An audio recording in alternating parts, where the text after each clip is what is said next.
Protests against police brutality, violence and the government mishandling of the health crisis continue in Colombia.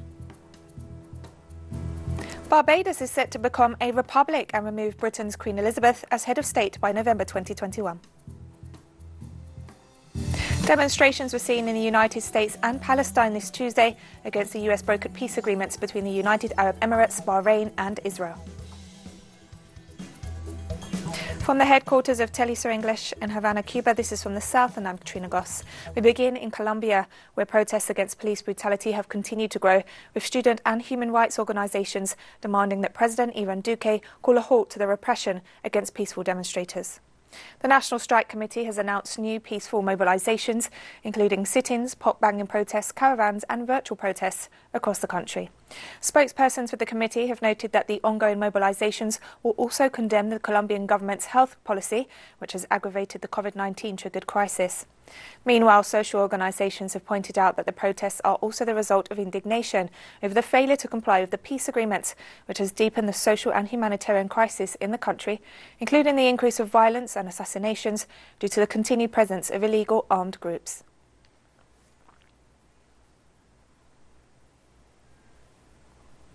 Meanwhile, Colombian authorities have announced the beginning of joint military drills with United States troops from September 18th through 21st in the northern Caribbean maritime area of Argentinas.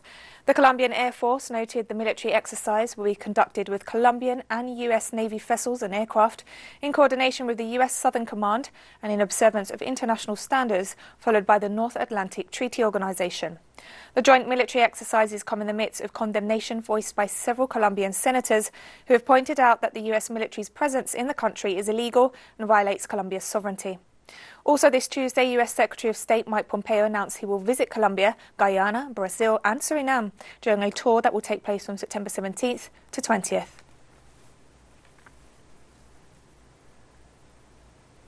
In Bolivia, while the de facto government has claimed it inherited an economic crisis from the previous administration, the presidential candidate for the movement towards socialism, Luis Arce, who previously served as finance minister under the Evo Morales government, has reiterated that the crisis stems from the policy of the coup leaders. Our correspondent Freddy Morales has the story. The official discourse of the de facto government blames the previous administration of the economic situation. With such a delicate economy left to us by the previous government and with such a precarious health system, we would have been able to equip hospitals if provisions had been made and the money had not been wasted. Luis Arce was the finance minister for over a decade until the coup, and he is now a presidential candidate for the movement to socialism. Look at the growing unemployment. We kept a rate of 4.2%, let's say 5%, but today it is 12%. Unemployment has doubled. There is an 8% section. We are living a deep economic crisis. The former finance minister and now candidate says that the economic crisis and 8% recession came before the coronavirus pandemic. He mentioned as an example the public investment that between January and March of last year and in the same period of this year, before the pandemic, was reduced by 42%. All the announcements of decrees, funds here and there to solve the problems of the Bolivian economy are without funds. And if you ask the entrepreneurs, the people who should be benefited, there is no money. It was also noted that at least 10% of employees' contributions to the old age pension have been given to private banks. At this moment, it should be approximately more than $20 billion, part of which this government has determined to inject into the financial system, and no one says anything. Again, the lie falls apart. There is no such money. They have taken the money. It is clear that money that I have supposedly taken, they have lent it to the banks at the beginning of the year in the exchange of cash. An 8% recession and 5 to 12% increase in unemployment, a reduction in public investment by almost half compared to last year, and a 30% decrease in tax revenues are some of the indicators that reflect the economic crisis that Bolivia is living. Venezuelan Minister of Interior, Justice and Peace, Nestor Revol, announced Tuesday that a drug trafficking aircraft was disabled on entering the state of Syria on the border with Colombia. According to the official's Twitter account, the Bolivarian National Armed Forces detected the illegal aircraft using the radars of the Comprehensive Aerospace Defense Command. The plane was brought down near an illegal airstrip in the municipality of Machiques de Perijá. It had U.S. registration plates and entered Venezuelan territory illegally. State authorities remain vigilant against the incursion of citizens and vehicles into the nation. Last week, in the same part of Venezuela, 17 kilograms of cocaine were seized from the back seat of a vehicle.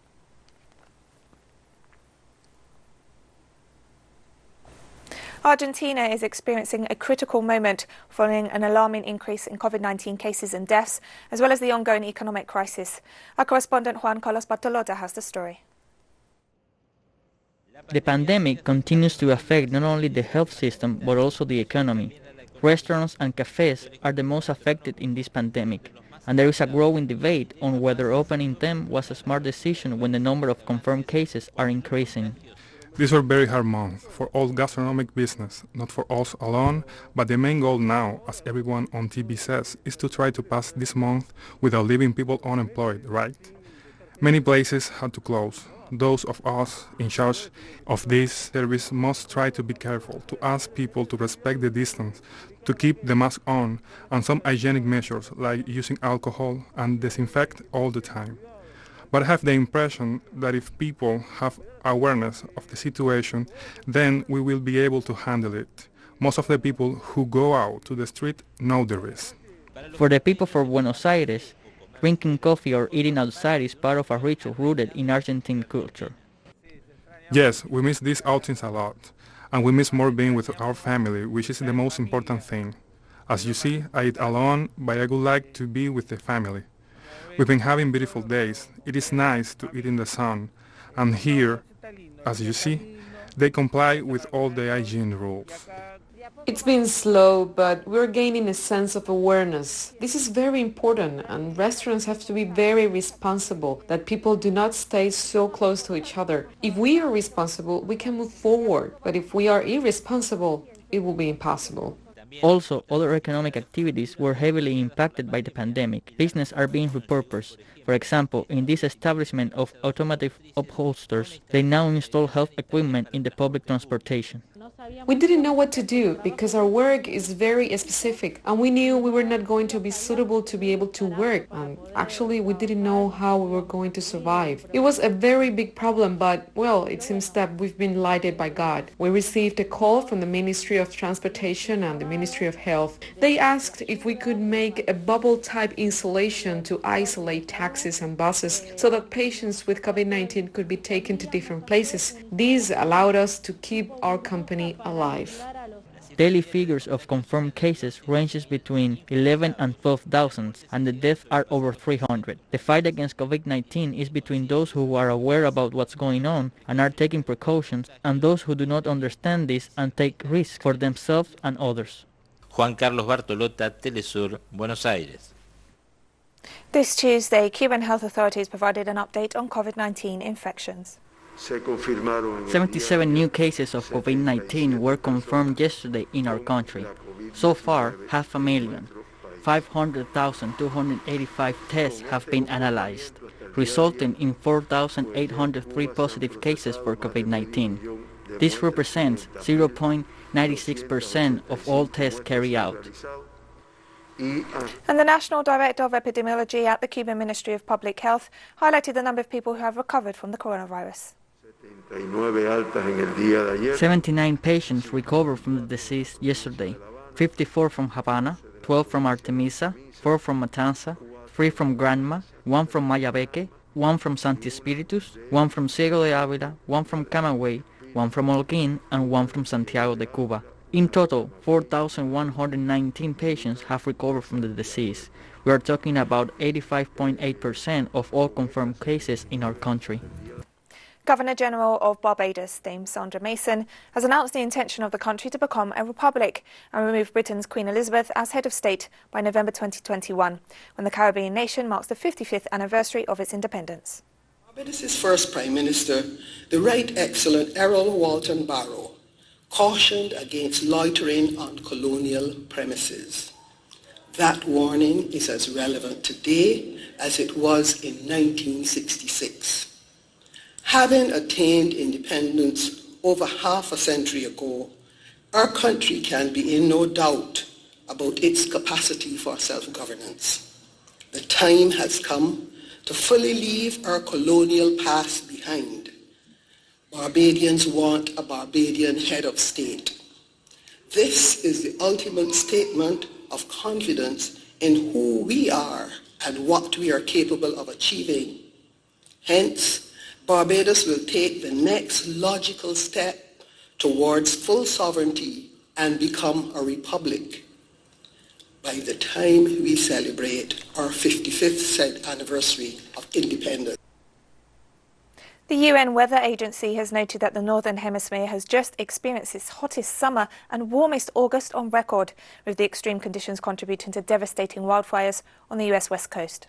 2020 was the 44th consecutive August and the 428th consecutive month with temperatures above the 20th century average. The 10 warmest Augusts on record have all occurred since 1998. On Monday, the US National Hurricane Center was issuing advisories for 5, no less than 5, tropical cyclones over the Atlantic basin. The editor-in-chief of WikiLeaks stressed on day 6 of Julian Assange's extradition hearing that the trial has a clear political agenda. Let me get back to the testimony this morning from Mr. Eric Lewis. He pointed out the obvious and stated it in very, very certain terms of how political this case is, something that has obviously been trying to be denied by the opposition. But as Mr. Eric Lewis said this morning, nothing has changed since the Obama era. We have the same witnesses, the same facts. There has nothing been added to it. What has been added, you have got a new president, and the people around him, especially William Barr, the Attorney General, which took a totally different approach. And there is evidence, and of course, if you read the press in the United States, it is well known that the Justice Department has been politicized. So this is a political trial. Providing evidence on Monday, US lawyer Eric Lewis, appearing as a defense witness, told the Old Bailey court that the Trump administration's decision to prosecute Assange is entirely in keeping with the president's concerns about protecting his own image through the use of the power of prosecution and imprisonment. Assange faces a sentence of 175 years in prison if convicted of all charges.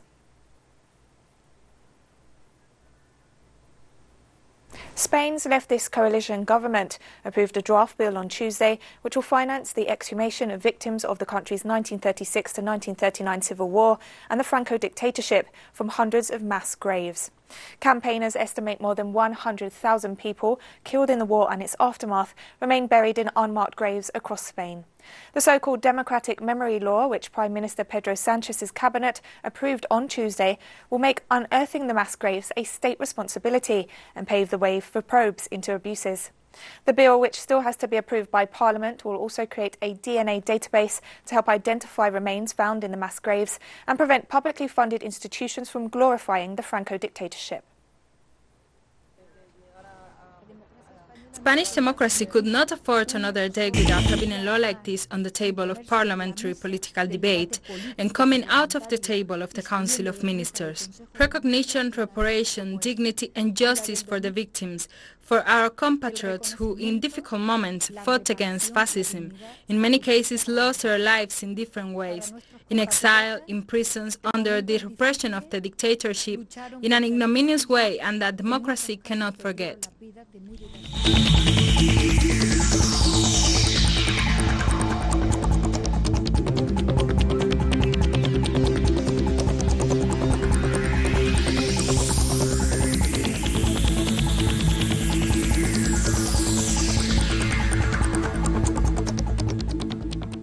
Irish Prime Minister Michael Martin has announced a new framework for restrictive measures in response to the COVID-19 pandemic.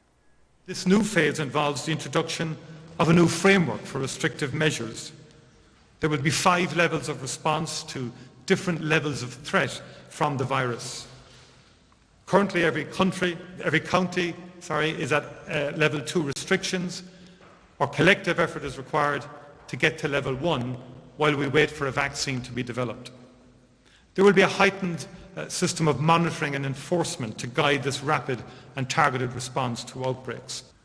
This plan shows how we will strengthen also business and employment as we live with COVID. Key business supports will remain in place until March 31st next year. The pandemic unemployment payment will now be open to new entrants to the end of the year.